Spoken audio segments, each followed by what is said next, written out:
Baik, kita mulai aja ya. Bismillahirrahmanirrahim. Assalamualaikum warahmatullahi wabarakatuh. Selamat pagi, salam sejahtera bagi kita semua.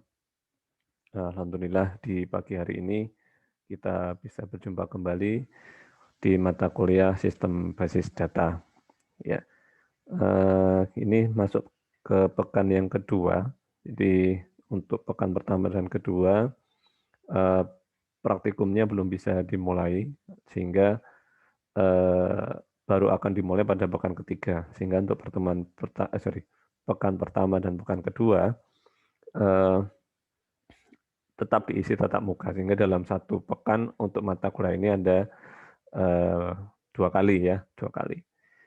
Kalau nggak salah, ini nanti berarti mestinya nanti siang kita ketemu lagi ya kan jadwal siang atau sore saya agak lupa ya. Siang atau sore jadwal praktikumnya ini besok kelas ini siang Siang, ya. Pak. Jadi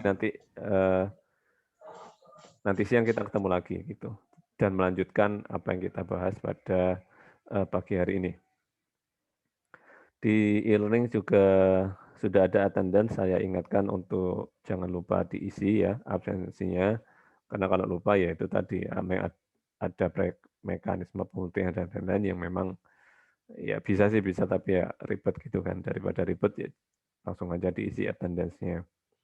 File slide juga sudah ada, sudah di-share oleh Pak Arief linknya, jadi nanti Anda silakan masuk ke link tersebut, dia akan masuk ke Google Drive ya. Di situ file-file materi diletakkan di situ, begitu. Kalau boleh tahu pekan kemarin siapa yang masuk kelas ini ya? Pak siapa? Pak Fajrin? Pak Pak Tio. Oke, Pak Tio ya. Berarti sudah 2 kali ketemu Pak Tio ya, mestinya kan pekan kemarin. Pak Tio menerangkan apa kalau boleh saya? Terakhir yang diterangkan oleh Pak Tio apa? Bisa cerita sedikit? Salah satu mungkin Pak Tio kemarin menerangkan apa? Pengenalan sistem basis data, terus untuk menginstal PostgreSQL, Pak. Oh, pakai Postgre ya. Oke, oke. Ada lagi mungkin yang disampaikan Pak Tio kemarin? Cukup itu aja. Nah, jadi nanti mekanismenya kita akan bergantian masuk ke kelas. Jadi pekan ini saya, mungkin pekan depan Pak Fajrin, Pak Arief, kemudian Bu Tina ya. Baik, materinya judulnya pada pagi hari ini yaitu flat table ya, tabel yang flat. Kalau ada bumi datar, nah ini kita belajarnya tabel datar gitu. Kenapa menggunakan tabel dan kenapa dinamakan tabel datar nanti akan kita bahas. Nah, kita review singkat saja. Jadi mestinya pada pekan kemarin Pak Tio sudah menerangkan ini kan ya. Pertama, peranan database pada software gitu. Peranannya apa ini berarti kira-kira? Kenapa software kok perlu ada database ya? Untuk apa? Ada yang bisa jawab mungkin? Ini nama-namanya familiar ya. Ada beberapa di kelas Algo kayaknya ya. Iya, Pak. Saya, Pak. Iya, ketemu lagi ya. Nah, apa nih? Pertanyaan nomor 1 mungkin saya random aja sih. Kan ini untuk nilai keaktifan juga ya. Jadi ada yang mau jawab kira-kira peranan database pada software untuk apa nih kira-kira? Izin menjawab, Pak. Ya, siapa nih? Patrick Stefani, NIM 2011, Pak. Oke, Patrick ya. Oke. Gimana? Apa jawabannya? Peranan database itu untuk software supaya dapat mengelola data biar lebih efisien, Pak. Terus supaya dapat memperoleh informasi secara maksimal seperti itu. Oke, terima kasih ya. Betul sekali yang jawabannya Mbak Beatrix tadi. Ya sesuai dengan namanya ya, yaitu database. Ya fungsinya kurang lebih seperti yang disampaikan Patrick tadi ya. Database, bahasa Indonesia basis data ya, di mana data-data yang ada pada software itu dikumpulkan dalam database gitu kan. Karena biasanya nanti kalau kita buat sebuah aplikasi gitu, aplikasi apapun itu, apalagi kalau aplikasinya sudah skalanya gede gitu, skala enterprise, memang nanti aplikasinya itu berjalan beberapa layer. Ada aplikasi yang khusus untuk menampilkan di layar ya, graphical user interface-nya, tampilannya, user interaksinya dan seterusnya. ada yang nanti bagian yang misalkan karena software itu berjalan secara jaringan, ada satu software diakses banyak titik sekaligus, nanti ada yang bagian yang ngurusi layer jaringannya. Begitu juga untuk database-nya. Jarang sekali wungkul utuh jadi satu semua di handle oleh software itu. Dan programmernya nanti biasanya dipecah timnya. Ada tim yang ngurusi desktopnya, ada tim yang ngurusi jaringannya, ada tim yang ngurusi security-nya, ada tim yang ngurusi database-nya, dan lain-lain. Gitu. Kalau software-nya sudah skalanya gede ya, skala enterprise, seperti itu. Kan nggak mungkin ya, misalkan kita bikin software untuk ATM gitu ya, di mana diinstal di banyak, se-Indonesia programmernya cuma satu kan, ya impossible. Baik. Kemudian cara penyimpanan database itu kemarin mestinya Pak Tio dan terangkan, ada banyak cara kan. Yang pertama mungkin file based system. Nah, bedanya apa file based system dengan database ini? Bedanya apa? Kalau file based system bagaimana? Kalau database system bagaimana? Ada lagi mungkin yang kira-kira mau jawab?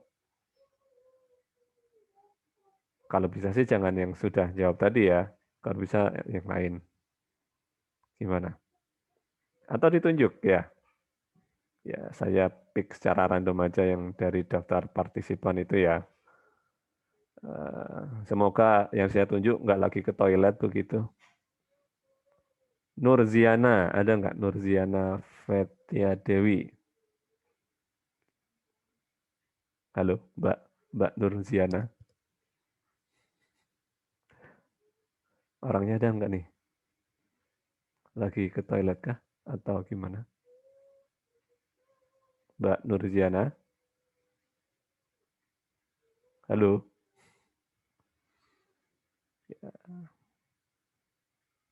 Nggak ada ya? Oke, skip. Siapa ya? Secara random lagi ya. Random. Oh ini Mandriva. Oh namanya Mandriva ini siapa? Muhammad Wahyu ya. NIM 2073. Mas Muhammad Wahyu, kalau nggak salah. Ya, Pak. Oke, alhamdulillah ada. Ini Mas, coba yang dijawab pertanyaan nomor 2 itu, perbedaan antara file based system dengan database. Ya, ini kan materi kemarin ya, untuk mengulang kembali aja. Apa menurut Masnya, berdasarkan yang sudah diterangkan kemarin? Kalau file based system bagaimana, kalau database system bagaimana? Ya syukur-syukur kalau ada contohnya, begitu. Gimana Mas? Jadi apa namanya file basis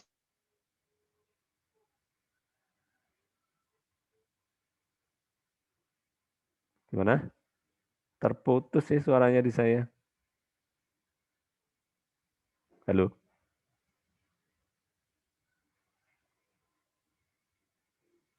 Mas Muhammad Wahyu. Suaranya hilang, Mas.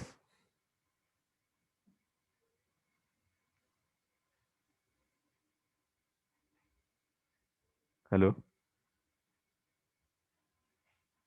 Oke, sambil nunggu Mas Muhammad Wahyunya. Mic-nya nyala sih, cuman suara nggak masuk. Iya, suara saya atau suara saya yang nggak masuk? Suara saya masuk nggak? Masuk kok, Pak. Oke, jadi Mas Wahyunya mungkin ya. Ya, live orangnya. Muhammad Wahyu. Mana tadi Muhammad Wahyu? Loh, live dari anu ya? Live dari Zoom-nya ya? Luar biasa. Oke, balik lagi ke Mbak Nurziana ya, yang tadi yang pertama ya. Mbak Nurziana, apakah di sini Mbak? Aduh, ya,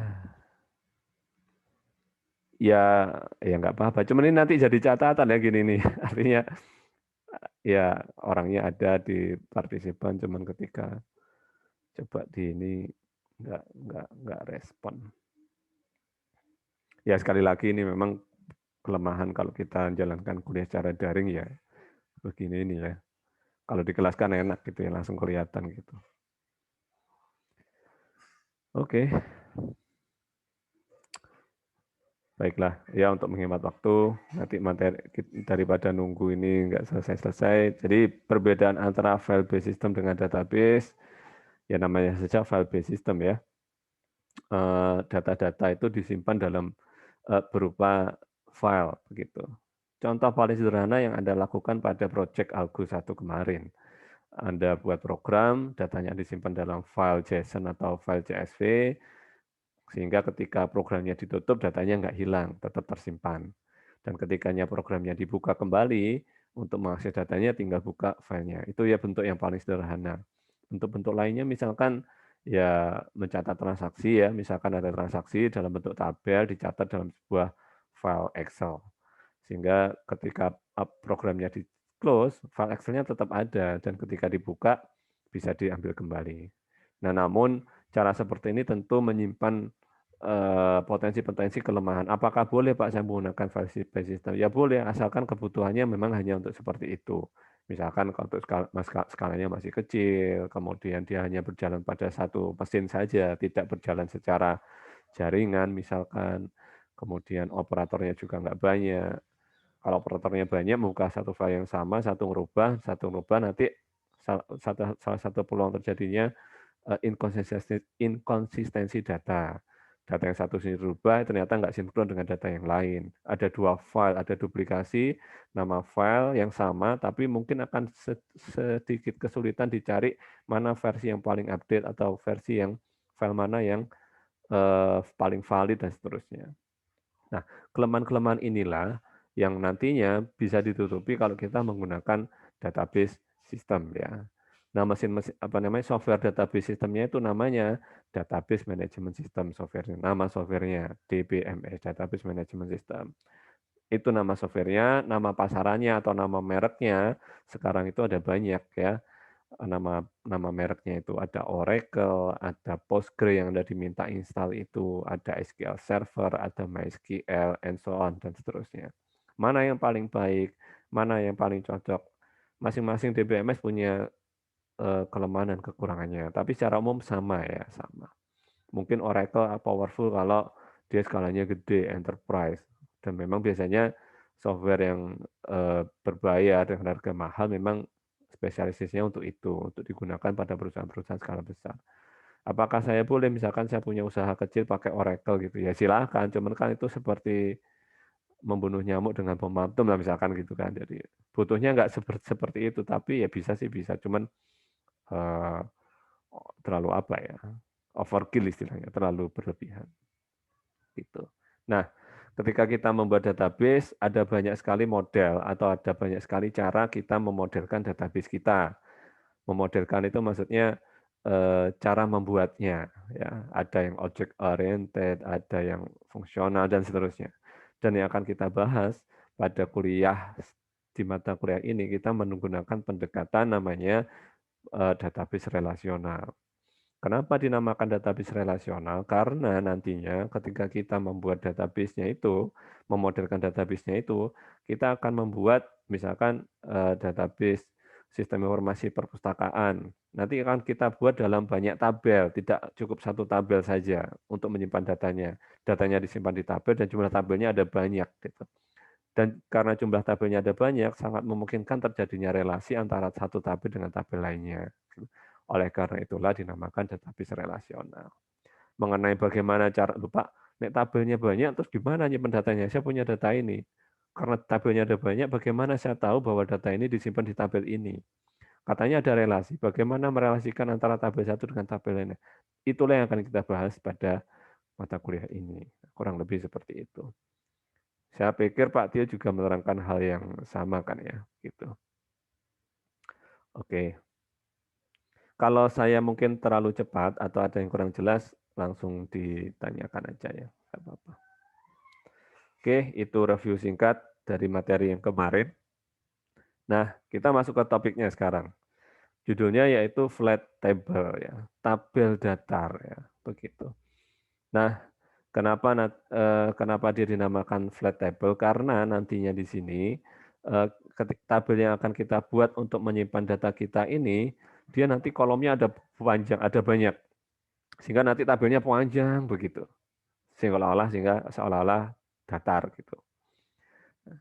Kenapa bisa panjang? Karena nanti tabel ini menyimpan semua data. Bayangkan ya, kita punya sebuah sistem, datanya semuanya disimpan dalam satu tabel saja, hanya satu tabel saja. Begitu.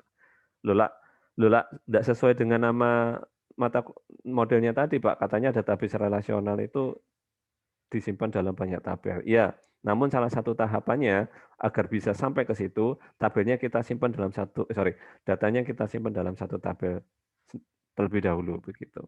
Nah, kenapa? Karena kalau kita menggunakan flat table untuk kemudian kita pecah dalam banyak tabel, nantinya dengan cara seperti ini bisa membantu kita mengidentifikasi entity atau entitas. Nanti Anda ketemu dengan istilah ini ya, entitas apa saja yang dalam database kita, dan kita akan bisa mengidentifikasi ada entitas, ada atribut ya, mengidentifikasi atribut tiap entitasnya.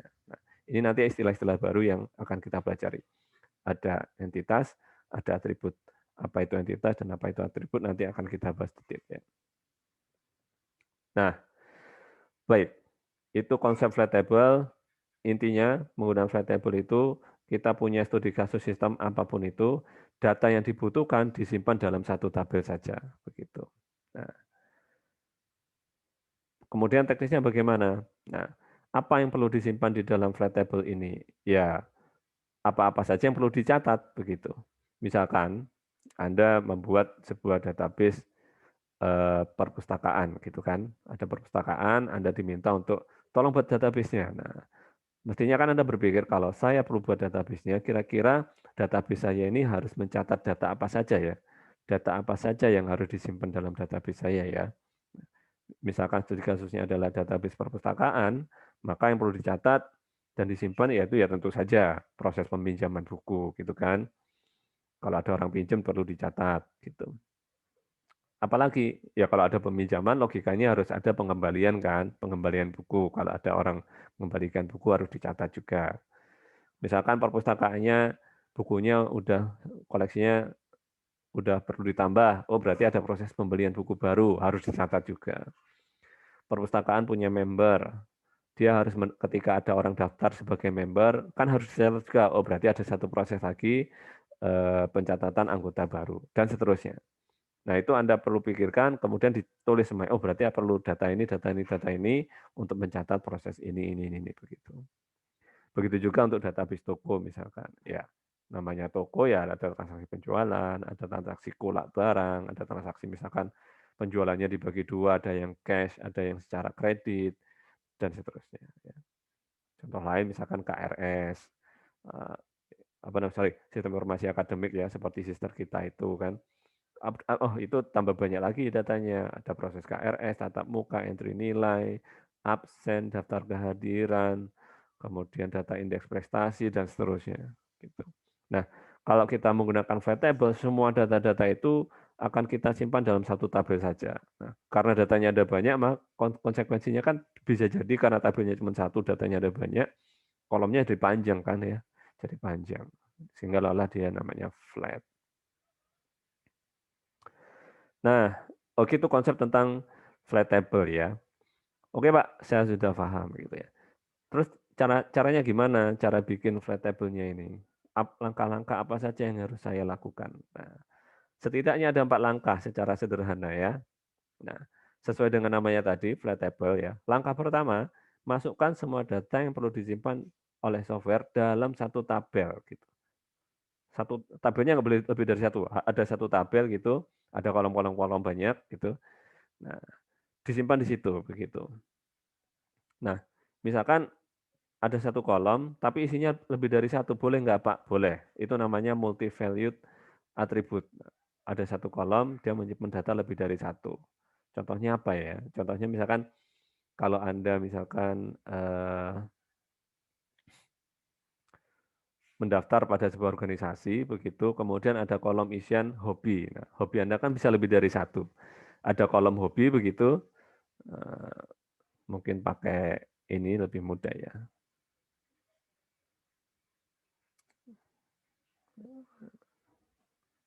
Contoh multi value ya, coba saya gambarkan.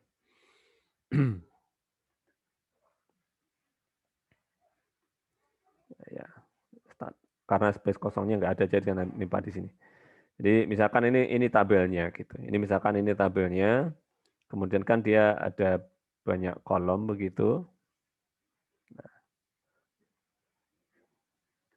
Kelihatan ya? Jadi di sini misalkan ada kolom namanya kolom hobi. Nah, kolom hobi. Gitu.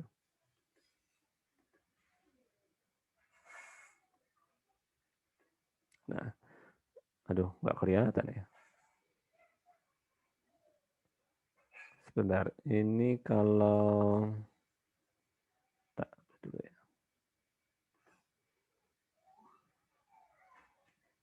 Ini saya stop dulu.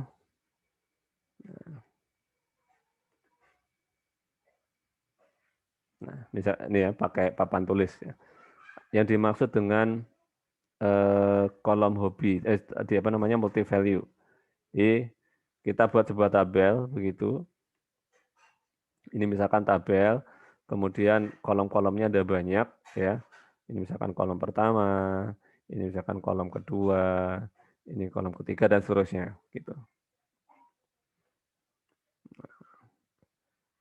Ini kalau pakai papan tulis lebih enak ya. Lalu ada kolom namanya kolom hobi. Gitu. Nah, gitu kan. Nah, ini misalkan kita buat, Anda kan ikut organisasi UKM apa gitu kan, misalkan ya, kemudian merekrut anggota baru gitu. Oleh pengurusnya anggota baru dikasih form suruh ngisi. Form yang sudah diisi tadi dikembalikan, kemudian ada catat dalam tabel. Nah, misalkan ada kolom isian nama, alamat, tanggal lahir gitu ya. Misalkan di sini ada kolom nama, kemudian ada kolom alamat, kemudian ada kolom tanggal lahir gitu kan. Misalkan datanya cuma ini nih misalkan ya. Flat table-nya karena organisasinya masih nggak seberapa besar, tabelnya juga datanya juga masih banyak disimpan sehingga tabelnya sederhana. Misalkan cuma punya satu tabel. Akan dicatat nih, misalkan si Rizky itu kan alamat misalkan Banyuwangi, tanggal lahir. Anda paling muda kelahiran tahun berapa ya yang ikut kelas ini? 2000? 2001? 2002, Kak. 2002 ya? 2002. Hmm. Misalkan begitu. Nah, di formnya itu ternyata si Rizky ini dia wah hobiku kan nggak maksitok, nggak cuma satu, hobiku kan ada banyak. Dia ngisi banyak gitu loh. Dia misalkan berenang, main musik, terus apa lagi ya, catur misalkan, kemudian merias misalkan, dan lain-lain lah gitu ya. Nah, karena isi kolom ini itu datanya lebih dari satu, maka inilah yang dinamakan multi-valued attribute. Multi-valued attribute itu adalah dalam data yang berada dalam satu sel data, cell, tulisannya itu cell ya, satu sel, bukan penjara ya sel ya, satu sel data. Satu sel itu maksudnya gimana Pak? Yang dinamakan satu sel itu ini loh, ya satu kotak ini satu sel data, ini satu sel data begitu. Nah, dinamakan multi-valued attribute adalah multi-value ya namanya, karena dalam satu sel data ini gitu ya, ini satu sel data isinya lebih dari satu begitu. Nah, kalau kita masih menggunakan flat table diperkenankan seperti itu. Ada satu isian, isi datanya lebih dari satu. Nah, ini namanya multi-value. Ya, multi-value. Multi-value. Nah, apa itu multi-value? Sekali lagi, data yang berada dalam satu sel. Jadi ini kalau ini tabel, ini kan kolom, ini baris. Nah, satu sel itu satu isian yang ada di sini nih. Nah, satu isian. Data yang berada dalam satu sel data isinya lebih dari satu data. Ya, seperti itu. Contohnya paling sederhana seperti ini. Ya, isi kolom hobi datanya lebih dari satu kan. Kan ya nggak apa-apa toh. Itu. Nah ini tambahkan multi value tadi. Ya. Oke, ini nge-close ininya gimana nih? Close whiteboard-nya. Kembali ke yang ini loh maksud saya. Nah, yang tampak di Anda whiteboard-nya atau anunya? Atau apa namanya? PPT-nya? Whiteboard-nya, Pak. Ya, Pak.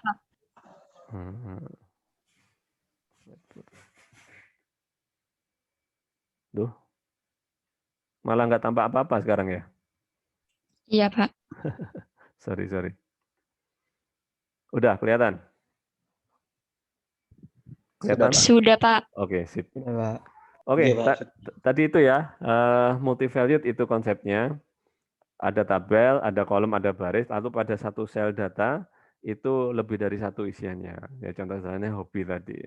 Hobi seseorang kan lebih dari satu. Isinya lebih dari satu gitu.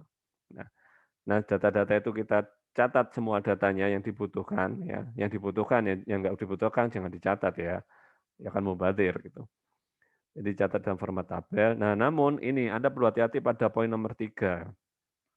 Jangan memasukkan data yang bisa diturunkan dari data lain di flat table. Gitu. Kemudian poin nomor 4, nah rancanglah tabel Anda itu, Anda kan buat tabel nih, nggak syukur-syukur ada kolom A, B, C, D, enggak. Jangan apa namanya, pembuatan kolomnya itu tidak bisa sembarangan. Gitu. Bagaimana maksudnya nggak sembarangan, bagaimana maksudnya? Yaitu struktur tabel yang Anda buat itu, terutama struktur kolomnya, itu Anda buat sedemikian rupa sehingga ketika terjadi perubahan, misalkan perubahan proses bisnis, perubahan struktur data, dan lain-lain, itu tidak sampai merubah struktur kolomnya. Gitu. Maksudnya gimana? Nah ini ada contohnya ya. Oke. Nah ini contoh kalau kita buat tabel yang tidak sesuai dengan panduan nomor 2 tadi. Panduan nomor 22 tadi bilang bahwa catat data dalam format tabel. Nah, lalu Anda catatnya itu karena kita belum kenal dengan software database management system ya, misalkan belum kenal Oracle, belum lain-lain, Anda misalkan pakai Excel lah, gitu kan. Lalu buat di Microsoft Excel-nya seperti ini gitu. Nah, ini melanggar panduan nomor 2. Ini bukan dalam bentuk format tabel gitu. Yang benar gimana ini berarti? Kalau misalkan ada data kayak gini, Anda mau pengen buat format tabelnya, yang benar gimana? Tabelnya ada berapa kolom? 4, Pak. 4. 4. Apa saja? Nomor, nama, alamat, nomor telepon.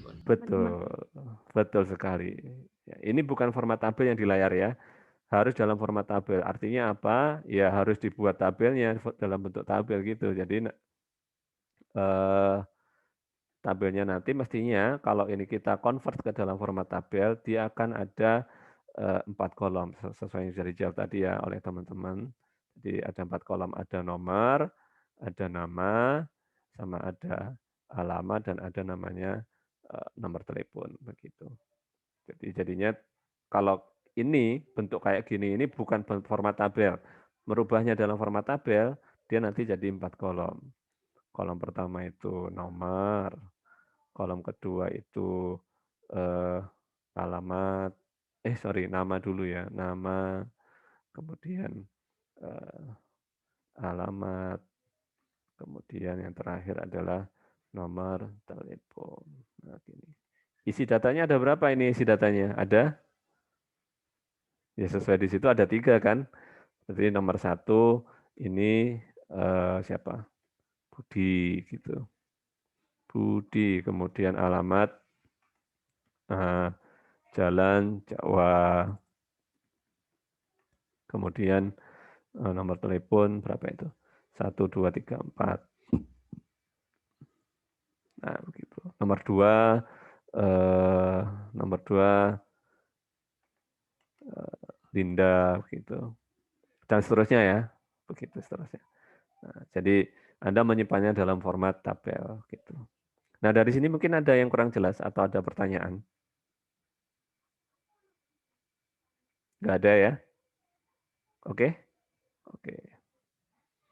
Nah, kemudian lanjut. Nah, di format pertama, langkah pertama datanya harus dalam bentuk format tabel. Pak, saya kan ngisinya di form, ya dirubah dalam format tabel gitu kan. Ini kan kayak ngisi form kalau format kayak gini ya. kayak ngisi form. Nah, tapi perlu Anda rubah dalam format tabel, ada kolom-kolom, nama kolomnya dan jumlah kolomnya disesuaikan dengan item data yang hendak kita simpan. Oke, contoh berikutnya. Nah, jadinya seperti ini. Sudah ada ternyata kunci jawabannya di slide ya. Nah, ini contoh yang tidak memenuhi panduan nomor berapa itu? Nomor 3 ya.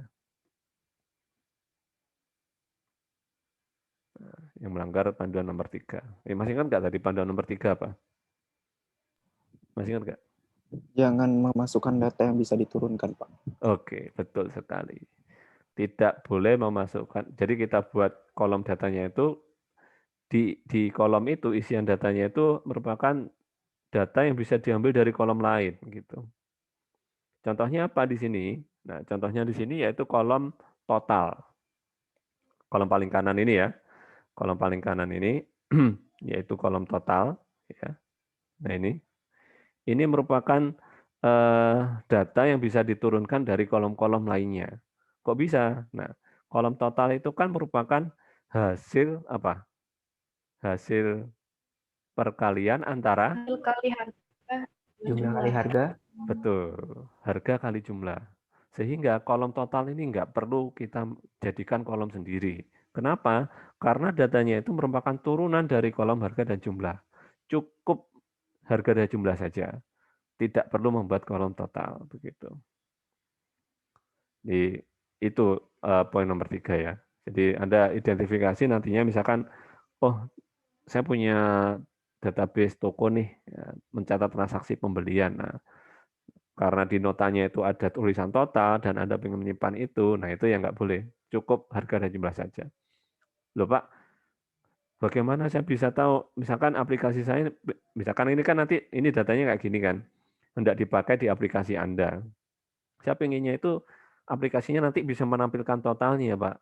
Padahal di database nggak kesimpan nilai totalnya. Gimana caranya? Ya, caranya tinggal diambil kolom harga, diambil kolom jumlah, dikalikan oleh programnya secara logik ya. Misalkan Anda pakai Python begitu, yang ngalikan itu tugasnya Python-nya, tugasnya programnya. Bukan tugasnya database untuk menyimpan kolom total gitu. Database cukup menyimpan, di database yang tersimpan itu cukup kolom harga dan jumlah. Misalkan Anda hendak menampilkan informasi total kepada user, kepada pengguna aplikasinya, maka itulah tugas aplikasinya. Ya. Aplikasinya nanti ngambil harga jumlah, ngambil data harga, ngambil harga data jumlah, begitu, dimasukkan di dalam variabel, dikalikan, kemudian ditampilkan. Itu tugas layer aplikasinya. Database-nya nggak perlu nyimpan, begitu. Karena itu bisa didapatkan dari kolom-kolom yang sudah ada, ya begitu. Kenapa kok seperti itu? Ada yang punya analisa nggak? Kenapa kok nggak perlu ada? Pasti ada sesuatu kan? Kenapa kok nggak perlu ada? Ada yang punya analisa sendiri nggak kira-kira? Mungkin saya, Pak. Ya, silakan. Siapa namanya? Lutfi, Pak. Lutfi? Iya, Lutfi Oli Akbar. Kayak namanya familiar saya. Iya, Pak. Yang algo kemarin, Pak. Ya, Lutfi. Gimana Lutfi? Ya, karena dari namanya sudah database, berarti itu cuma tercantum datanya aja, Pak. Nggak ada kayak perkalian, perjumlahan gitu, Pak. Jadi yang tercantum di database itu cuma datanya aja, Pak. Kayak tadi seperti contoh harga jumlah, nah itu totalnya nggak usah karena itu bukan tugasnya database itu, gitu. Okay. Karena dari namanya kelihatan gitu, Pak. Mungkin itu, Pak, analisa dari saya. Oke, sip. Terima kasih, Mas Lutfi. Ya, ya karena sesuai dengan fungsinya kan nyimpan data, ya sudah itu berarti kalau ada proses perkalian, penjumlahan dan lain-lain itu bukan tugas saya, gitu. Betul, benar. Ada yang punya analisa lainnya enggak? Kenapa kok enggak perlu disimpan? Andai kata kita buat, andai kata ya misalkan kita buat kolom total gitu, kira-kira ada kemungkinan terjadinya resiko apa kira-kira? Atau mungkin, wah Kak, iya kalau kolomnya cuma satu, kalau misalkan nanti harus dikalikan, dijumlahkan, terus harus berarti ada kolom banyak dong Pak. Apakah mungkin terjadi atau mungkin ada analisa sendiri mungkin dari Anda? Emang kalau ada, emang efeknya apa gitu kan? Misalkan ada kolom total ya toh, ya nggak apa-apa kan? Ya akhirnya malah komputernya tinggal ngambil aja gitu kan? Atau gimana?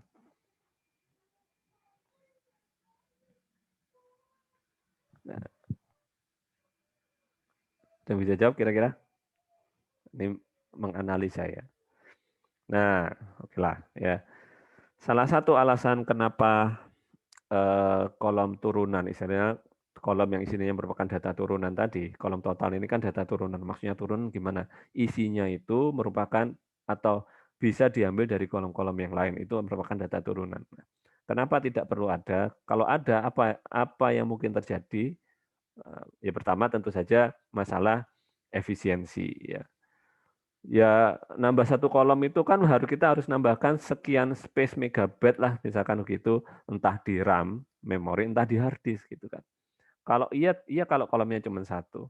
Kalau datanya ada banyak, kolom turunannya ada banyak, tentu saja kan kita perlu menambahkan resource untuk menyimpan data tadi. Jadi isu efisiensi pertama. Dan kedua, ada resiko terjadinya inkonsistensi data. Maksudnya inkonsistensi data apa misalkan? Nah, misalkan kayak gini. Ini kan di sini kolom harga tercatat Rp2.000. Kolom jumlah tercatat 5. Lalu entah salah input, entah si petugas entry datanya ngantuk atau apa, ini kecatat 15.000 gitu kan. Kan akhirnya nggak konsisten. Kan mungkin terjadi seperti itu kalau ini dicatat secara manual ya, secara manual. Kalau ada kolomnya kan kita harus input data kan berarti kan. Nah, ya yang petugas input data tadi entah ngantuk atau apa, harga di entry 2.000, jumlah di entry 5, namun totalnya di entry-kan 15.000 gitu. Akhirnya kan nggak konsisten. Mengerti maksud saya ya? Ya. Nah, karena dia nggak konsisten, daripada kolom total ini resiko salah entry, ya sudah dihilangkan aja. Toh bisa diambil dari perkalian antara harga dan jumlah. Begitu. Nah, setidaknya 2 reason itu kenapa kolom turunan itu tidak perlu ada. Bisa dimengerti ya maksud saya ya? Oke. Iya, Pak. Nah, ini contoh yang melanggar panduan nomor 3 sehingga kolom total tidak perlu ada. Nah, contoh yang lain tadi sempat disinggung ke panduan nomor 4 itu kan kalau nggak salah kita dilarang untuk mana tadi? Nah, rancanglah struktur tabel sedemikian sehingga jika terjadi perubahan data tidak sampai merubah struktur kolomnya. Nah, contoh yang melanggar kayak gimana, Pak? Contoh melanggar panduan nomor 4 itu. Nah, contohnya gini. Gitu. Kita buat tabel dengan struktur kolomnya kayak gini. Misalkan ada ini struktur studi kasusnya itu aplikasi di counter HP gitu kan. Kalau sekarang kan beli pulsa lewat HP sendiri kan bisa. Tapi kalau zaman saya atau zaman mungkin beberapa tahun yang lalu itu kan kalau beli pulsa itu kan kita harus ke counter gitu kan. Kemudian Pak mau beli pulsa Indosat yang berapa Mas? Yang pecahan berapa? Yang 25.000. Kan dicatat itu nomor HP-nya oleh petugas counternya gitu kan. Kemudian dicentang dan lain-lain. Kalau sekarang kan nggak perlu ya pakai transfer atau pakai OVO atau yang lain bisa gitu. Tapi zaman dulu kan OVO belum ada, itu kan kita harus ke counter dulu. Nah, misalkan dicatat dengan cara seperti ini gitu. Kalau ada orang beli, misalkan Mbak Nadia beli ke counter karena dia handphonenya ada 2 begitu. Dia punya 2 handphone, kemudian yang satu pulsanya itu Indosat, yang satu pulsanya Telkomsel, mau belikan dua-duanya gitu datang ke counter, Pak saya mau beli pulsa, oh ya operator apa? Ada 2 Pak, yang satu Indosat, yang satu Telkomsel. Ya. Yang Indosat berapa nomornya? Ini gitu kan. Pulsa yang pecahan berapa Mbak? Pecahan 10.000. Oleh petugas counternya dicatat seperti ini. Jedes gitu kan, nomor ini 10.000. Karena nomornya ada 2, koma gitu kan. Nomor kedua. Yang nomor 2 apa Mbak operatornya? Telkomsel Pak. Oke, Telkomsel pecahan berapa? 25.000. Nah, dicatat dengan cara seperti ini gitu kan. Nah, seakan-akan ini nothing wrong with, nggak ada yang salah dengan ini gitu kan. Oh ini Pak ada multi value. Tadi kan multi value nggak apa-apa. Satu sel data lebih dari satu kan nggak apa-apa. Jadi nggak masalah. Nah, yang masalah itu adalah bagaimana mencatat pecahan berapa pulsanya itu yang dibeli gitu. Jadi karena waktu itu dia misalkan counternya masih kecil, modalnya masih nggak banyak, dan akhirnya counternya hanya bisa menangani pecahan maksimal sampai 50.000, misalkan begitu. Misalkan ya, counternya berkembang pesat, modalnya semakin besar, gitu kan. Akhirnya melayani pulsa dengan pecahan 75.000. Nah, dibuka, melayani pulsa pecahan 75.000 gitu. Ada orang datang, gitu kan. Pak, saya mau beli pecahan yang 75.000 gitu. Nah, database Anda struktur kolomnya kayak gini gitu. Apa yang Anda lakukan? Mau nggak mau kan harus nambah apa? Mungkin saya ingin menjawab, Pak. Iya, gimana?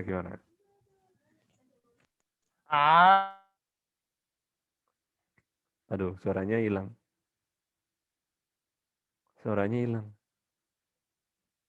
Iya, Pak. Maaf, itu wifi-nya lagi lemot, Pak. Iya. Gimana?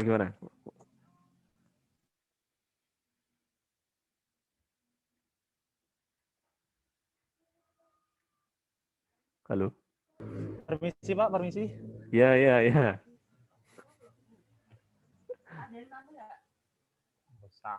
Pak, permisi, Pak. Iya, silakan. Permisi apa ini tadi? Menurut saya kan karena 75.000. Enggak, Pak. Mau masuk, Pak. Soalnya lemot, Pak. Iya, silakan. Karena apa?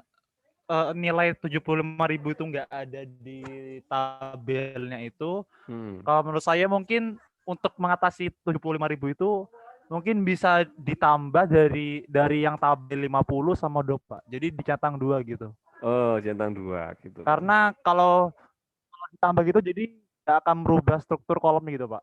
Jadi tinggal dicentang 2, maka dijumlahkan jadi 75.000, Pak, gitu. Ya. 75-nya dipecah jadi 50 dan 25 gitu ya. Iya, seperti itu, Pak. Jadi nggak akan merubah kolom tabel tersebut. Oke.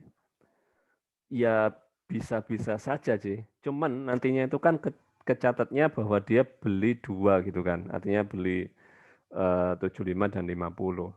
Padahal kalau kita ngikuti proses bisnis jual beli apapun, itu kan biasanya di akhir periode gitu kan, untuk kepentingan strategis gitu ya, analisa proses dan sebagainya. Misalkan ownernya pengen tahu nih, nah, petugas counternya kan misalkan ada petugas, ada owner ya, ada petugas, ada owner. Petugas yang di counter dan yang punya modal, yang owner si perusahaannya tadi.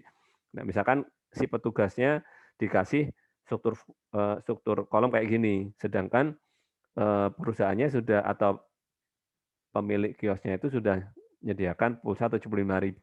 Nah, karena belum ada kolom 75.000 oleh petugas counternya tadi, seperti tadi sarannya tadi itu ditulislah, oh 75 nggak ada nih, gimana caranya ya? Kan dikasih aplikasi gitu, ada kolom-kolom yang harus diisi. Sik Mas, gak ono 75.000 piye iki? Nah, gitu aja dipecah aja 50 dan 75. Oh iya gitu kan. 25 dicentang, 50 dicentang gitu. Pokoknya kalau ada yang beli 75.000 itu yang dilakukan. Atau bahkan malah diecer lagi gitu kan. 50 dicentang, 10 dicentang 2 kali, 5 dicentang sekali, misalkan begitu. Nah, suatu saat di akhir periode, akhir bulan, ownernya ini, yang punya counter ini datang ke counternya, Mas, wingi lah, aku wis buka, saya sudah membuka pulsa 75.000. Nah, saya pengen tahu nih, yang minat 75.000 itu berapa orang gitu kan. Kalau memang yang minat nggak banyak, ya nggak usah, mending berarti mending balik lagi. Tapi kalau yang minat banyak, wah saya berarti bisa buka lagi yang 100.000 misalkan begitu. Nah, kalau strukturnya kayak gini, gimana metaninya untuk menganalisa orang yang beli 75.000? Kan belum tentu orang 25 dan 75 itu yang maksudnya beli 75.000 kan.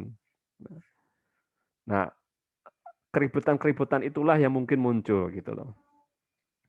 Sehingga karena mungkin 75.000 nggak ada, wah nggak ada Pak, oh kalau gitu harus merubah struktur kolom. Nah, sedangkan merubah struktur kolom itu tidak diperbolehkan di database gitu. Nah, sehingga struktur kayak gini itu yang artinya ini bukan merupakan struktur flat table yang bagus gitu. Karena gitu tadi datanya jadi nggak konsisten. Nggak konsisten gimana? Saya belinya 75 kok kecatatnya 25 dan 50. Itu dua hal yang beda loh ya. Orang beli 75 dengan orang beli 50-25 itu mestinya dicatat dua hal yang berbeda, nggak boleh jadi satu. Yang pengennya beli 75 kok, saya bukan beli 25 dan 50, walaupun di jumlah sama. Dan kedua, itu tadi, kalau pengen dipaksakan dimasukkan 75 itu kan kita harus merubah struktur kolomnya, sedangkan itu tidak diperbolehkan. Gitu. Sehingga struktur kayak gini itu bukan struktur flettable yang bagus. Gimana caranya agar bisa terakomodir? Nah, terakomodir dengan cara seperti ini, gitu. Nah, kalau dengan cara seperti ini, barulah boleh, gitu. Akhirnya kan, ya sudah, nomornya berapa, operatornya apa, nominalnya berapa. Ya 75, 54, terus angka sembarang kan masuk ya, tanpa harus merubah struktur kolom. Gitu. Mungkin begitu. Ada pertanyaan mungkin dari sini? Nggak ada ya? Loh, itu datanya lebih dari satu, Pak. Iya, nggak apa-apa, multi value. Tapi yang jelas kalau ada perubahan proses bisnis, ada perubahan struktur data yang mau disimpan dan lain-lain, tidak sampai merubah struktur kolomnya. Merubah struktur kolom itu apa? Menghapus atau menambah kolom yang sudah ada di database. Begitu. Oke. Nah, kemudian, sekarang kita latihan ya. Coba dong Anda buat sekarang di oret-oretan di kertas begitu.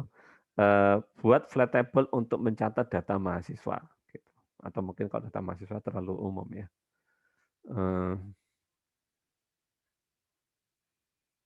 Data, nggak apa-apa ya, sesuai slide-nya aja. Coba, tapi mahasiswa udah banyak ya contohnya ya. Jangan pakai data mahasiswa.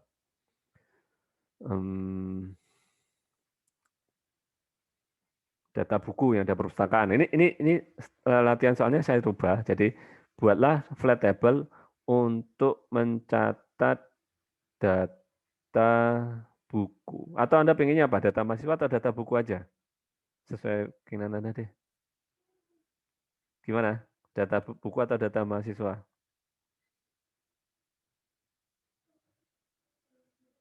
Halo? Data buku mungkin boleh, Pak. Data buku, oke. Jadi coba dibuat sekarang loh ya. Sekarang Anda perlu berapa menit? Kira-kira 5 menit cukup? Coba dibuat flat table untuk mencatat data buku. Gitu. Flat table itu Anda cukup, yang diperlukan cukup, tabelnya ini Pak, kolom-kolomnya. Nggak perlu sampai isi datanya apa. Ya mungkin dikasih data dummy, 1 atau 2 data aja. Gitu. Tapi yang nanti titik concern kita, titik perhatian kita adalah pada kolom-kolom, desain kolom-kolom yang Anda buat. Gitu. Oke ya? 5 menit, sekarang jam berapa itu? Jam 8 ya. Jadi mana jamnya?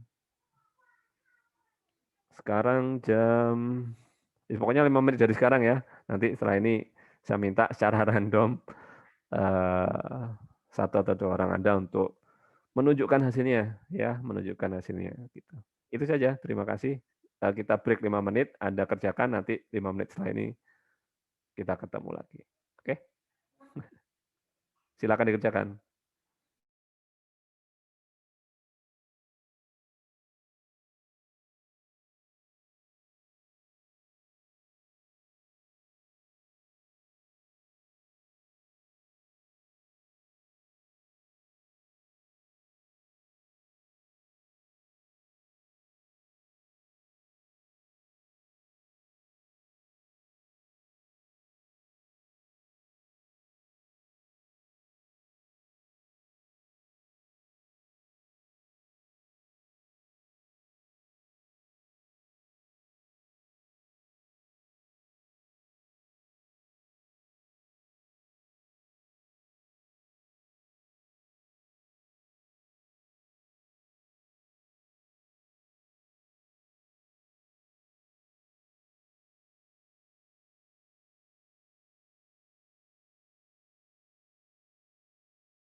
Cek. Oke, sudah 5 menit ya. Ada yang mau ini mungkin sebelum ditunjuk, ada yang jadi volunteer sukarela untuk menunjukkan hasil desain tabelnya, siapapun Saya, Pak, itu. mungkin. Siapa ini? Lutfi, Pak. Aduh, ganti po, liane, koncone. Baik, Pak. Memberikan kesempatan. Saya, Pak. Siapa? Patrick. Patrick. Tadi kayaknya udah jawab juga ya Patrick ya. Sebaiknya kita berikan kesempatan ke yang lainnya, biar adil gitu. Menunjukkan biar enggak apa namanya. Ya biar yang lain juga punya kesempatan yang sama. Kalau nggak ada baru ya, kalau nggak ada baru Patrick atau Lutfi tadi. Ada lagi mungkin yang mau ini kan? Nggak usah takut salah ya, nggak usah takut salah ya, karena kita masih belajar ya. Anda takut salah kalau nanti kuis gitu, kuis 1 gitu ada soal gini, barulah itu takut salah. Karena kalau salah nilainya jelek. Tapi kalau latihan begini, salah nggak apa-apa, bahkan itu jadi poin keaktifan gitu. Saya boleh coba, Pak. Siapa? Denny Faroni. Pakai apa nih? Nunjukannya share screen atau gimana? Anda buatnya di mana? Di Excel, Pak. Oh, di Excel. Share screen Ya. bisa berarti? Bisa. Tapi Oke. ini oke. Atau ada metode lain untuk Anda bisa share screen nggak? Bisa, Pak. Ini Oke. lagi dibuka. Sip. Oke. Nice. Begini aja, Pak. Nomor, nama peminjam, judul buku, tanggal. Kalau orangnya pinjam lebih dari 1 gimana nyatetnya? Orang kan pinjam. Mungkin nyatet 2 kali, Pak. Gimana? Jadi mungkin kalau dia ini orang yang sama ya. Orang yang sama, ya pokoknya dalam satu peminjaman dia pinjam lebih dari 1. Mungkin 2 kali dicatat namanya, Pak. Jadinya gimana? Jadi kayak gini. Misalnya, terus tanggalnya sama. Ini benar, Pak. Ya. Boleh. Sip, apalagi kira-kira? Kalau ingin diperkaya, orang pinjam buku itu kan mestinya bisa ini kira-kira nambahkan kolom lain mungkin. Tapi udah benar sih. Dan kalau kita bicara flat table, Anda masih diperkenankan dalam satu sel data itu ada lebih dari 1. Sehingga misalkan kalau orangnya pinjam lebih dari 1 buku, ya sudah di tutorial Python itu Anda tinggal koma, matematika, tidak perlu membuat baris baru. Untuk flat table ya, nanti karena kalau kita membuat database relasional itu ada tahapannya ya. Nanti dari flat table ini, kemudian kenapa harus dipecah dalam banyak tabel? Karena flat table masih menyimpan banyak kelemahan. Bentuk flat table itu masih menyimpan banyak kelemahan. Nah, sehingga nanti perlu dipecah. Nah, tapi untuk sementara untuk flat table ya, jadi data-data yang multi value tadi masih diperkenankan. Kalau misalkan soal latihannya buat flat table untuk ini gitu kan. Anda membuatnya itu misalkan dalam satu transaksi peminjaman ada 2 buku, ada Budi dan di buku yang dipinjam ada 2, Anda masih diperkenankan menuliskan judul bukunya itu tutorial Python, matematika. Tidak perlu baris baru. Kalau flat table, tapi kalau sudah tahap berikutnya baru yang nggak boleh. Karena nanti ada kelemahannya gitu. Baik, terima kasih Mas Denny Fahroni, benar ya? Iya. Jadi ini nanti kalau misalnya dia minjem 2 buku, kita bisa pakai multi value, Kak. Kalau flat table, kalau soalnya itu masih buatlah flat table untuk peminjaman. Itu masih boleh. Iya. Gitu. Terima kasih, Pak. Ya. Ada yang punya model lain dari punyanya Denny tadi? Tidak apa-apa. Saya, Pak. Ya, boleh. Siapa? Laida. Modelnya gimana? Pakai Excel atau pakai? Ya, di Excel juga. Oke, ya. Di share screen ya? Iya, Pak.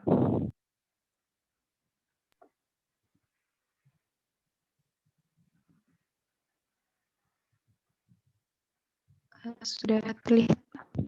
Oke, sudah. Nah, ada nomor, judul, tahun terbit, penulis, nomor buku. Oke, nice ya. Ya, benar ya. Jadi kalau ini fokusnya kalau yang punya Denny tadi ke transaksi peminjaman, kalau punyanya Laida fokusnya pada bukunya ya. Jadi judul buku, tahun terbit, penulis, kemudian nomor buku gitu. Benar sekali, thank you. Gampang toh ya, kan gini kan bukan suatu hal yang susah mestinya ya. Betul sekali. Nah, mungkin cukup 2 contoh aja. Jadi itu ya mestinya kalau diambil dari 2 yang sudah ditunjukkan oleh Denny sama Leda tadi, mestinya bukan masalah yang berat bagi Anda untuk membuat apa namanya, istilahnya apa ya, ya flat table untuk data tertentu ya. Ya tergantung data apa yang dibutuhkan, Anda buat kolomnya, simpan di situ. Asal itu tadi mungkin tidak melanggar kaidah-kaidah yang sudah ditunjukkan tadi ya. Di slide itu ada setidaknya ada 3 kaidah ya. Formatnya harus tabel. Tadi udah benar semua, formatnya tabel. Kemudian ketika ada perubahan data tidak sampai merubah kolom. Kemudian memungkinkan adanya multi value. Jadi seperti itu. Oke, lanjut ya kalau gitu materinya. Oke, next. Nah, baik. Berikutnya kita kenalan dengan satu istilah lagi ya, yaitu namanya komposit. Nah, komposit atribut. Nah, ini istilah baru ya. Misalkan kita udah buat nih flat table-nya, kolomnya ada ini gitu kan. Nah, langkah berikutnya flat table ini kita lakukan analisa, kita identifikasi dari kolom-kolom yang ada itu manakah kolom yang termasuk komposit atribut. Nah, gitu kan. Komposit atribut itu apa? Nah, ada penjelasannya ya. Nah, misalkan Anda buat data mahasiswa tadi ya, ada data mahasiswa, kolom-kolomnya itu ada NIM, ada nama, ada alamat, ada jalur masuk, ada hobi. Oke.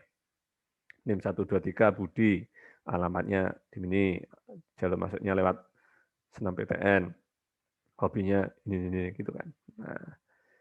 Nah, dari struktur tabel di atas gitu kan, bisa nggak kira-kira misalkan programmernya ingin mendapatkan ya, ini database-nya oleh desainer database-nya dibuat struktur seperti ini, lalu programmernya ingin nih ingin mendapatkan informasi kota asal mahasiswa dan jumlah mahasiswa yang berasal dari kota tersebut, gitu.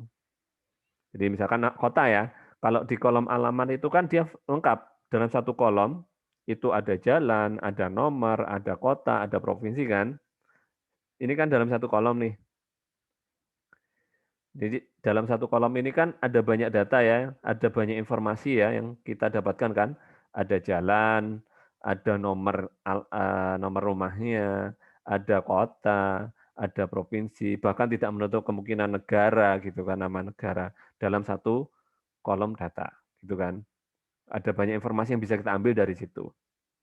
Nah, suatu saat programmernya pengen nih dia ingin menganalisa kota asal mahasiswa dan jumlah mahasiswa yang berasal dari kota tersebut, sehingga nanti muncul misalkan output dari perintah ini, output dari program ini misalkan muncul Bondowoso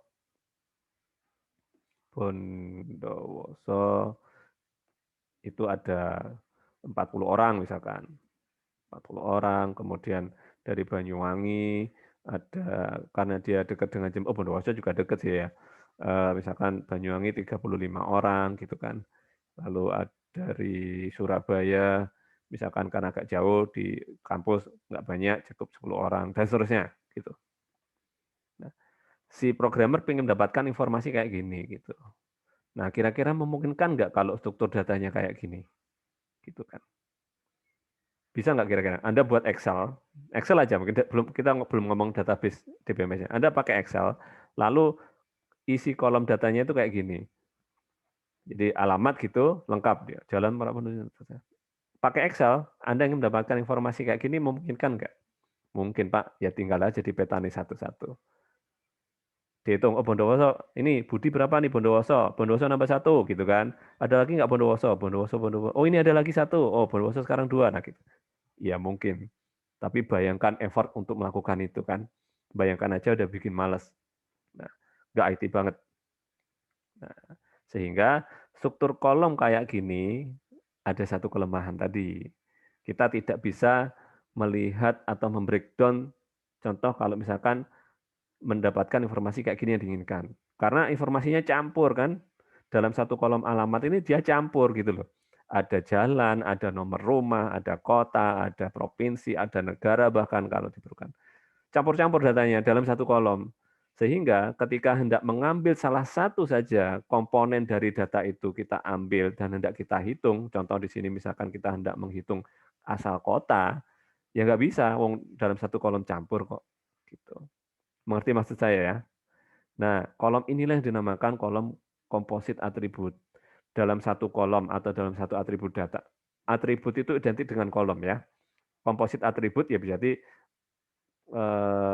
atribut itu identik dengan kolom. Berarti kalau komposit atribut berarti ada kolom yang nilai value-nya itu komposit. Komposit itu maksudnya apa?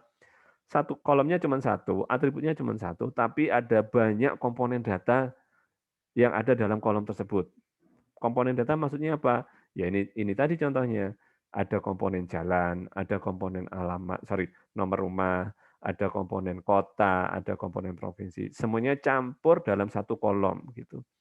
Sehingga ketika ingin diambil data satu komponen saja, misalkan komponen kota saja, dia akan kesulitan. Nah, seperti itu. Nah, inilah kelemahan pertama dari flat table, memungkinkan adanya komposit atribut. Sebuah atribut atau kolom yang di dalamnya banyak komponen data. Gitu. Sehingga ketika diambil salah satu komponen saja, nggak bisa. Nggak bisa, mau diapain? Secara programming nggak bisa, dia dalam satu kolom kok. Bisa sih bisa, tapi nanti dia diambil satu kolom, programnya harus pinter mana yang mana bagian yang kota ini. Misalkan ya, Budi gitu kan, dia nuliskan Jalan Merak Bondowoso Jawa Timur. Si Joni nuliskannya itu Jawa Barat, Jalan Melati, Bogor, urutannya beda. Ya sudah tambah susah lagi kan. Si Weni nuliskannya itu karena dia tinggal di RT RW mana gitu lengkap ya. Jalan Jawa, RT RW ini, kelurahan ini, Jember Jawa Timur, beda-beda semuanya gitu kan. Wah, tambah ribet lagi gitu kan. Nah, itulah namakan komposit atribut. Dalam satu kolom alamat, ada banyak komponen data, nomor rumah, alamat, dan seterusnya. Bisa difahami ya. Nah, ini harus dihilangkan akhirnya. Tabelnya harus menghilangkan komposit atribut atau kolom-kolom yang nilainya komposit, ya itu harus dihilangkan agar tidak terjadi kayak tadi ya. Akhirnya kan nggak standar juga kan, ada yang bisa ngisi lengkap RT RW kelurahan kecamatannya, ada yang langsung aja Jalan Merak nggak pakai nomor rumah, langsung Bondowoso provinsi mana nggak ditulis gitu kan. Akhirnya nggak ada keseragaman dan lain-lain. Nah akhirnya kolom-kolom yang sifatnya komposit ini harus dihilangkan agar struktur tabel kita lebih bagus lagi. Ya. Nah, kok tiba-tiba tanya motivasi ini slide-nya agak lompat ya. Jadi komposit atribut tadi agar struktur tabel kita lebih bagus harus dipecah jadi beberapa kolom. Gitu. Tadi kan cuma satu kolom tuh, ada komponen jalan, nomor, kota dan provinsi kan. Nah ini kan komposit harus dipecah jadi beberapa kolom gitu. Nah mecahnya gimana? Sesuai kebutuhan gitu kan. Sesuai kebutuhan. Pengennya itu sedetail apa data yang hendak kita ambil atau kita simpan dalam tabel kita. Contohnya, misalkan di tabel mahasiswa untuk sister Anda, misalkan sister di UNED itu, RT RW tidak perlu diletakkan dalam kolom terpisah. Masuk aja dalam kolom jalan misalkan. Jalan ini RT RW ini, nggak perlu kolom terpisah. Kenapa? Karena memang bisa jadi proses bisnisnya tidak menghendaki sedetail itu, tidak ingin menampilkan informasi per RT misalkan, per RW, nggak diinginkan. Jadi bisa disimpan dalam satu kolom digabung gitu. Namun kalau kita bicara database kependudukan, Sispenduk gitu ya, sistem informasi kependudukan, itu perlu gitu. Karena nanti aplikasinya ini bisa mengidentifikasi RT ini berapa orang, per RT per RW gitu. Jadi ada kolom RT, ada kolom RW, diletakkan terpisah. Mengerti maksud saya ya? Di mecahnya itu dalam beberapa kolom, misalkan ada satu kolom ya, dia komposit, berarti harus dipecah dalam beberapa kolom. Nah, mecahnya itu per komponennya itu tergantung kebutuhan. Kita butuhnya sedetail apa. Contoh kalau kolomnya itu kolom alamat, ya kita butuh nggak sih nanti per RT? Kalau butuh ya berarti harus ada kolom RT sendiri. Kita butuh nggak sih nanti membreakdown datanya itu sampai per kelurahan? Kalau perlu, memang berarti harus ada kolom kelurahan gitu. Kalau misalkan judul buku gitu, tadi kan studi kasusnya kan sistem informasi perpustakaan ya, data buku. Kan ada nama, ada judul, ada penerbit, ada penulis, kemudian ada genre, ada tahun terbit gitu kan. Misalkan dia terbitnya itu ada edisi 1, terbit pada tahun ini, edisi 2 terbit pada tahun ini, jilid 1 terbit. Nah, misalkan ingin kita breakdown per jilid atau per edisi, maka harus ada kolom edisi dan harus ada kolom jilid yang ada di tabel buku kita. Kira-kira begitu ya. Bisa difahami ilustrasi saya? Nah, ini tadi ya. Ini kan studi kasus tadi. Jadi akhirnya karena kita sudah memahami bahwa itu merupakan komposit dan agar tabel kita itu jadi lebih bagus strukturnya, agar lebih ideal, maka harus kita pecah yang komposit tadi. Nah, mecahnya gimana? Yang asalnya tadi 1 kolom, itu kita pecah dalam beberapa kolom. Nah ini. Nah ini tadi kan kita pecah nih ya. Jadi yang asalnya hanya 1 kolom, yaitu kolom alamat saja, kita pecah dalam 3 kolom. Ada kolom jalan, ada kolom kota, ada kolom provinsi. Begitu. Bisa difahami? Kenapa? Artinya apa itu komposit atribut? Kemudian harus diapain kalau ada komposit atributnya? Komposit atribut adalah dalam 1 kolom atau satu atribut ada banyak komponen data sekaligus. Komponen ya, komponen. Ya, contohnya kalau alamat ada komponen jalan, ada komponen kota, ada komponen provinsi. Ya, misalkan kalau RT RW ya bisa jadi RT, RW, kelurahan, kecamatan, kabupaten, dan seterusnya. Nah, data-data itu tadi, data lengkap tadi disimpan dalam 1 kolom. Nah, inilah yang dinamakan komposit. Gitu. Nah, kenapa harus pecah? Karena nanti kalau kita tetap menggunakan 1 kolom saja, kita akan mengalami kesulitan kalau kita ingin mengekstrak data hanya 1 komponen yang kita ambil saja gitu. Yang kita ekstrak hanya 1 komponen saja, misalkan tadi kota gitu. Kan akan kesulitan gitu kan. Jadinya harus kita pecah. Dipecahnya bagaimana? Dipecahnya per komponennya. Iya, jalan jadi kolom sendiri, kota jadi kolom sendiri, provinsi jadi kolom sendiri. Kira-kira begitu. Dari sini mungkin ada pertanyaan? Mungkin terkait komposit atribut? Nggak ada? Izin bertanya, Pak. Ya, silakan. Misal ada itu di atasnya ada ada alamat gitu. Jadi bercabang jalan, kota, provinsi itu masih dikatakan komposit atribut atau tidak? Oh, di atas. Maksudnya di atas di sini artinya ada kolom. Saya membayangkannya sih gini. Berarti kalau sesuai yang disampaikan Mbaknya, artinya di sini nanti ada kotak gitu ya.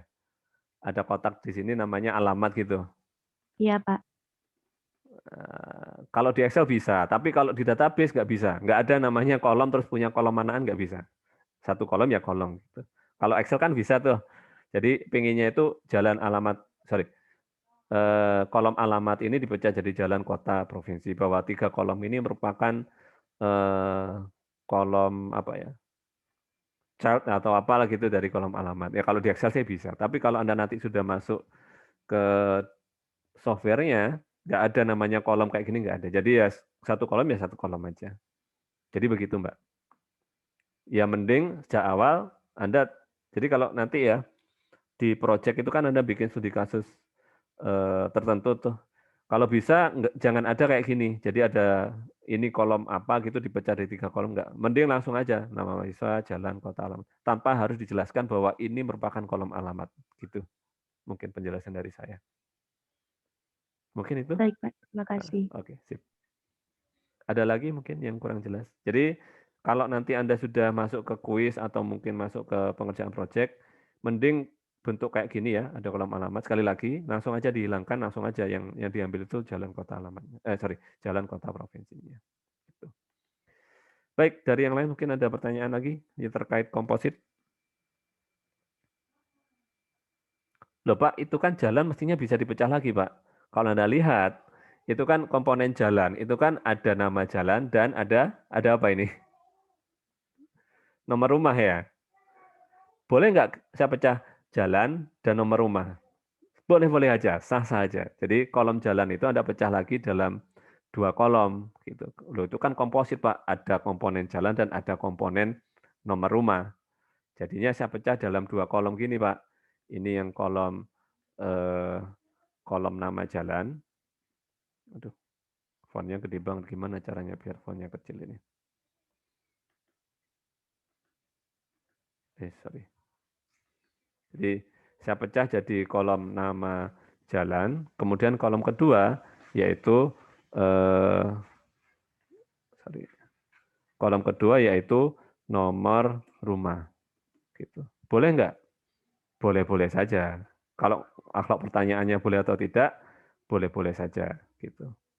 Namun, nah itu tadi diperlukan atau tidak, gitu. Nama jalan ini, nomor rumah ini di database bisa saja dan sah saja. Apakah ini kolom jalan ini merupakan komposit? Kalau pertanyaan gitu, iya. Kenapa? Karena ada 2 komponen sekaligus, nama jalan dan nomor. Dan itu akhirnya bisa dipecah lagi. Nah, namun kalau dilihat lagi dari studi kasusnya, perlu nggak dipecah? Nanti proses bisnis yang ada di organisasi atau yang ingin atau user yang hendak memanfaatkan database ini perlu nggak dia untuk mendapatkan informasi per nomor rumah gitu. Nah, kalau memang perlu, ya silahkan dipecah. Tapi jika tidak diperlukan, ya mending tetap gabung jadi satu. Gitu. Bisa difahami ya? Oke? Baik. Oke, komposit gitu ya. Kalau mau dirangkum, komposit itu 1 kolom, 1 atribut. Di dalamnya ada banyak komponen data. Dan kalau ini ada, kita pecah dalam kolom-kolom yang lain. Gitu. Pecah dalam beberapa kolom disesuaikan dengan komponen data yang tidak disimpan. Itu komposit. Nah, istilah berikutnya yaitu ada namanya, kok sudah latihan ya? Mestinya satu lagi nih.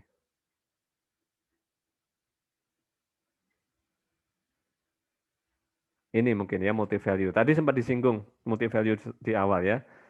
Multi value itu adalah satu sel data itu isinya lebih dari satu. Yang mana ini yang multi value ini? Yang mana nih? Yang Hobi, Pak. Yang Iya, hobi, Pak. betul ya. Jadi yang hobi. Ini multi value ya, ini multi value. Kenapa multi value? Karena satu kolom, bukan ngomong ya. Kalau komposit ngomongnya satu kolom, ini komposit. Tapi kalau multi value, satu sel data ini isinya lebih dari satu. Gitu. Nah ini juga harus dihilangkan, gitu, dihilangkan. Bagaimana jika datanya lebih dari satu? Ya harus idealnya ya nanti kalau kita bicara ngomong ideal, satu kolom data itu isinya hanya satu item data nantinya. Tapi kalau Anda masih menggunakan flat table, masih tahapan flat table diperbolehkan gitu. Karena nanti tahap berikutnya flat table ini kita rombak ya sehingga nanti yang multivariate itu tidak ada gitu. Oke. Saya kurang tahu apakah menghilangkan multivalue itu dimasukkan dalam pertemuan ini atau yang nanti gitu. Kita lihat latihannya ya.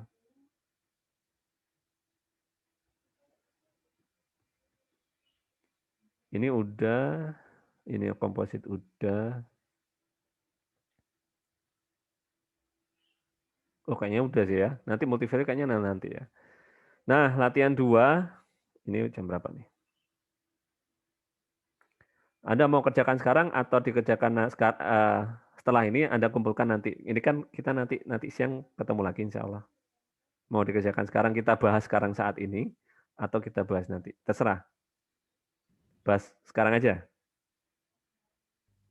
Oke, sekarang aja kalau gitu ya. Nah, itu ada latihan 2, yaitu studi kasusnya sekarang rental buku. Tadi yang sempat kita bahas tadi rental buku, tapi sekarang kita advance lagi ya. Buatlah flat table untuk mencatat peminjaman buku di rental buku ya. Ingat, sekarang bukan data bukunya, tapi proses transaksi peminjamannya ya. Peminjaman buku di rental buku. Nah, sekarang jika ada komposit, hilangkan atribut.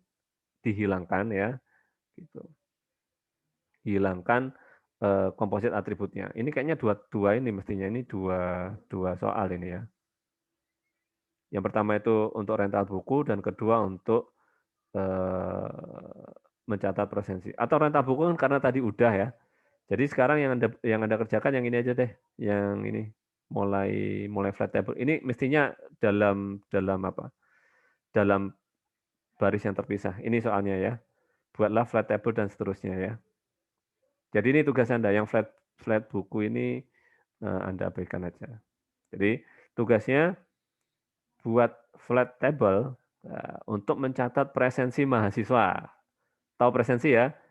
Proses presensi itu kan mestinya yang dicatat nomor gitu kan, NIM mahasiswa, nama mahasiswa, tanggal ini dia hadir atau enggak, gitu kan. Buatlah flat table-nya, dan jika ada komposit, hilangkan. Gitu. Saya kasih waktu 5 menit, ya. Sekarang di jam saya 8.31. Silakan dikerjakan, kita nanti saya on-kan lagi jam 8.36. Oke? See you next time. Silakan dikerjakan soal yang buat flat table untuk mahasiswa. Kita jumpa 5 menit lagi.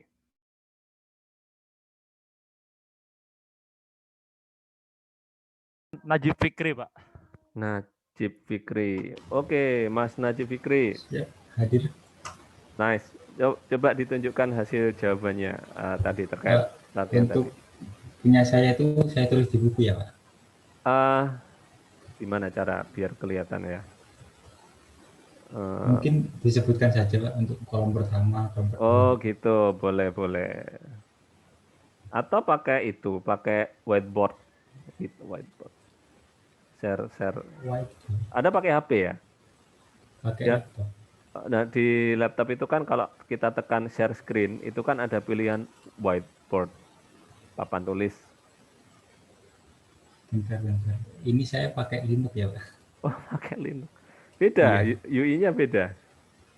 Saya juga belum paham betul Pak kalau pakai Linux. Yes. Atau gini aja deh, saya yang ini nanti Masnya nulis nyebutkan saya yang nulis.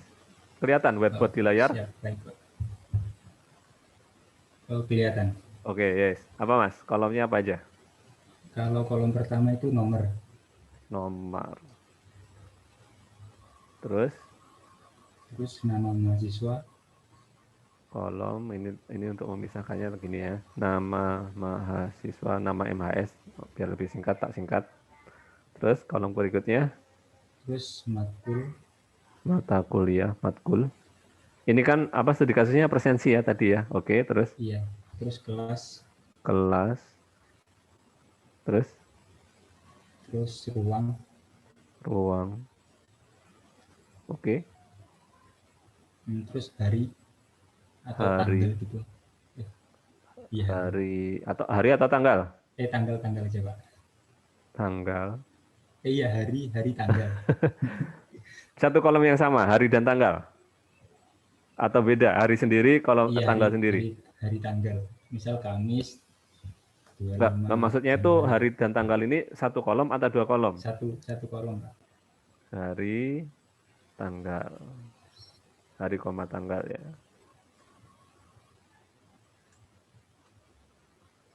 Oke, terus? Waktu.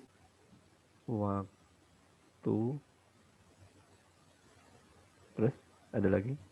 Terus waktu presensi. Ada waktu presensi.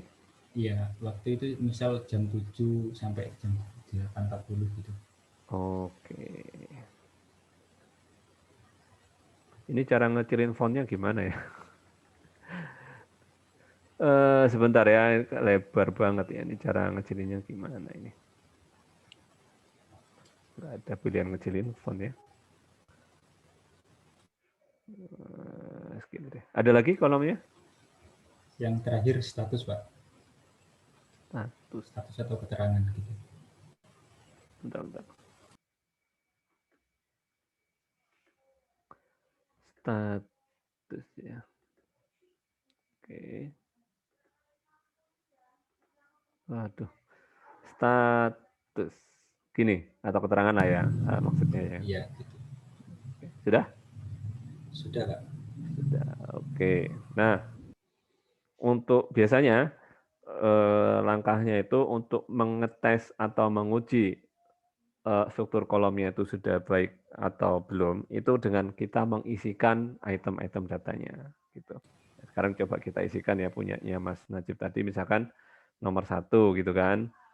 Kemudian nama mahasiswa Budi, misalkan. Mata kuliah SBD. Lalu kelas, ini kelas apa ini maksudnya? A, B, C gitu maksudnya? Iya Kak, ABC atau pakai numerik. Oke, mungkin ABC ya. Ruang? Ruang iya seperti ruang aula gitu. Oh, I see. Aula. Oke. Lalu hari tanggal? Senin. Senin tanggal 1 Januari atau 2021 misalkan. Waktu ini apa nih waktu? Jam? Iya, untuk jam kelasnya itu Pak. Oh, jadwalnya? Iya. Oke, misalkan jam sekian sampai jam sekian gitu ya? Iya Pak. Terus waktu presensi, dia kapan dia presensi gitu ya? Iya. Terus status apa ini status? Status itu hadir atau alfa atau ada izin gitu. Oh, hadir atau alfa lah. Artinya nanti ketulis di sini bisa hadir, bisa apa atau izin gitu ya. Misalkan dia hadir gitu. Oke. Nah, oke, nomor, nama, mata kuliah, kelas, ruang, hari tanggal, waktu presensi, status hadir. Oke. Ya. Ada yang punya masukan lain dari teman? Thank you, Najib ya. Secara umum sih, kalau kita isi datanya nggak ada masalah. Artinya ya kalau ngisi datanya nggak ada masalah, ya berarti overall flight table-nya sudah bisa diisi dan lumayan bagus gitu kan. Thank you, Najib. Ada yang punya jawaban lain mungkin dari punya Najib, entah menambahkan atau mengurangi kolom yang ada, mungkin? Lutfi, Pak, boleh. Ya wis, gimana Lutfi? Kalau menurut saya sih sama, tapi untuk hari dan tanggalnya dipisah, Pak. Oke, nice. Hari, tanggal, bulan sama tahun gitu, Pak. Jadi ditambahin kolomnya gitu. Jadi apa kolom apa aja? Jadi nomor, nama MHS, matkul, kelas, ruang, hari, oke, tanggal, hari dan tanggal jadi kolom sendiri. Kolom sendiri. Hari, tanggal, terus bulan. Bulan ini masuk dalam kolom tanggal atau kolom sendiri? Kolom sendiri, Pak. Oke, kolom sendiri. Bulan. Sama tahunnya, Pak.